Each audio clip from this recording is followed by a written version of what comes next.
This is a schoolboy who went to Sutton Grammar School in London. On Tuesday, he introduced his, quote, Trojan horse method, a new detection method for Alzheimer's disease which can detect the illness 10 years before the first symptom appears.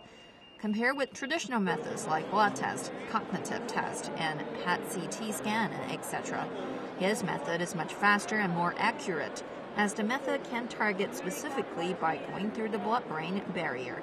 The antibody can target this specific protein. This protein is part of a family of proteins. And the current existing things, similar to what I've done, they look at the entire protein family, which is a bad thing because some of those family proteins are in cognitively healthy people as well. So not exactly a good indication. But what I used was an antibody specific to the neurotoxic protein that's in higher concentrations in the brains of Alzheimer's patients.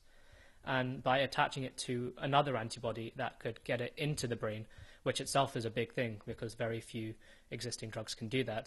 He says an earlier detection of the disease not only helps the patients and their families better prepare for the coming effects of the disease, but also creates a possibility of an earlier intervention. So I said before that my diagnostic probe could detect pathophysiological changes that occur a decade before the first symptoms start to show. And a head start that early would be really beneficial. So first of all, you allow families to prepare for what's going to happen, but also it means whatever existing treatments are there, it could be used to better effect. So you're helping society prepare, you're helping them deal with what's the detrimental effects of Alzheimer's.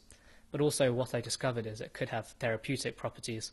So by binding to the protein, not only can it be detected non-invasively, it also renders them handcuffed, so they're not able to do the damage they usually do, which would be a good thing. His findings has made through to this year's Google Science Fair final. Latest figures from the Alzheimer's Research UK show the country's population affected by Alzheimer will reach 850,000 this year, and around 60,000 died of the disease each year. Around the world, a forecast by the Alzheimer's Disease International says by 2030, the number of Alzheimer's patients will stand at around 75.6 million, and it will nearly double to 135.5 million by 2050. Scientists suggest the public should raise the awareness of the disease. So at the moment, dementia is the most feared diagnosis in people over the age of 55. So its awareness has grown in that age group, because if we can get a diagnosis sooner, this can help people potentially enter clinical trials at an earlier stage so that they'll benefit from future therapies.